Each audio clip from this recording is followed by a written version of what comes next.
Gram panchayat लोखंडी से सरपंच पद हेतु सरल, सहज, ईमानदार, शिक्षित, अनुभवी, योग्य, संघर्षशील, समाज सेवक, युवा प्रत्याशी बलराम बिल्लू भैया के चश्मा छाप में मुहर लगाना है और भारी बहुमत ले जिताना है। तू हर एक एक वोट हमार गांव लोखंडी के दशा और दिशा ला बदल के रख दी ता अपन वोट के सही उपयोग करना है, चश्मा छाप में मुहर लगाना है।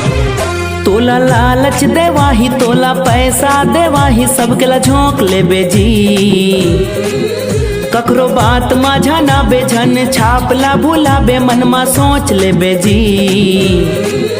सब झन के ला खा के तैं चश्मा मा वोट दे बेजी, सब झन के ला खा के तैं चश्मा मा वोट दे बेजी, ककरो बात माझा ना बेझन, छापला भूलाबे मन मा राख ले बेजी,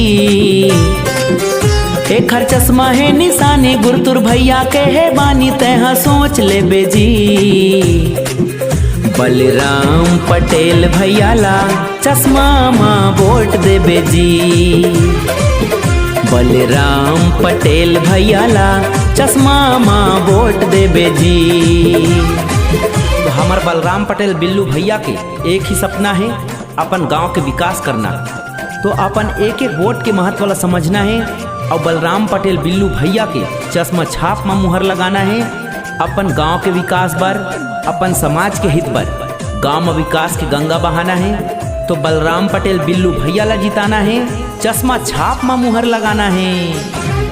बलराम पटेल भैया जिंदाबाद जिंदाबाद। कत को जना ही अभी लालच बताही, अभी रंग रंग के बोली मा मन लारी जाही, लुगरा बटवाही कोनो साड़ी बटवाही कोनो, कत को जन पैसा के लालच देखाही, जैसे कही थे वो करही जनता सेवा ला करही, तैहा सोच ले बेजी, हो बिल्लू भैया के जैसे कहूँ पावच नहीं, तैहा खोज ले बेजी, बलराम पटेल भैया के चश्मा माँ वोट दे बेजी, बलराम पटेल भैया के चश्मा माँ वोट दे बेजी। तो दाई दीदी भाई बहनी मन झन भूला हो, ये हमार एक एक वोट हमार परिवार के और गांव के उन्नति के पर्ची है। ये तो दो धारी तलवार है, ये दोनों तरफ से काटते। अगर ठीक जगह पड़ते तो गांव खुशहाल हो जाते, अगर गलत जगह पड़ते तो गांव बेहाल हो जाते। दाई दीदी हो तू मन खुद सोचो, अगर हम घर में अपन बेटी या बहनी के बिहाव करथन तो एक अच्छा लड़का ढूंढथन, अच्छा खानदान देखथन, ओखर गुण अवगुण घलोल देखथन, तब जाके कहीं ओखर से शादी करथन। वोट भी हमार बहनी और बेटी के समान है, कोई भी ला नहीं दिए जा सके। तब सोचो गुनाओ और अपन वोट ला भरोसेमंद आदमी और ईमानदार आदमी ला देवाओ।